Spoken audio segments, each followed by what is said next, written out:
King Charles has taken the extraordinary step of stripping his brother Prince Andrew of his title as a prince over Andrew's ties to the late American sex offender Jeffrey Epstein. Buckingham Palace said on Thursday, October 30th, that it had begun a formal process to remove the style, titles and honours of Prince Andrew. In a statement, it said that 65-year-old Andrew will now be known as Andrew Mountbatten Windsor, and that he will be evicted from his residence, the Royal Lodge, and moved to a private house. Pressure had been building for years, ever since Andrew's connection and friendship with Epstein, a pedophile and convicted US sex offender and sex trafficker, came to light. In March 2001, one of Epstein's victims, Virginia Giuffre, previously Virginia Roberts, said in March 2001 that Andrew had raped her on 3 separate occasions when she was underage and trafficked by Epstein. However, Andrew consistently denied these allegations, saying he did not remember meeting her. Throughout the years, Andrew continued to maintain a relationship with Epstein despite publicly claiming he had cut ties. He was photographed walking through Central Park with Epstein after Epstein's release from prison for pleading guilty to prostituting minors,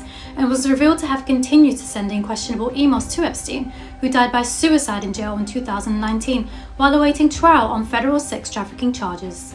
Andrew's connections with Epstein had already led him to step down as UK trade envoy in 2011 and suspend all royal duties for the foreseeable future in November 2020. Just a week earlier, on October 17, Andrew had officially given up his royal titles after discussions with the King. The decision, which he reportedly made voluntarily, meant he would no longer publicly use titles like Duke of York, Knight of the Garter, Earl of Inverness or Baron Kilkeel. At the time, he was to remain prince and keep his dukedom, as this could only be stripped from him by order of Parliament. However, public pressure continued to mount, with Jeffrey's memoir being released on October 21st, and lawmakers continuing to call for him to formally have his titles be removed. In its statement, Buckingham Palace said it deemed the censures necessary, notwithstanding the fact that Andrew continues to deny the allegations against him. It said the royal family wished to make clear that their thoughts and utmost sympathies have been and will remain with the victims and survivors of any and all forms of abuse. Follow for more stories from around the world.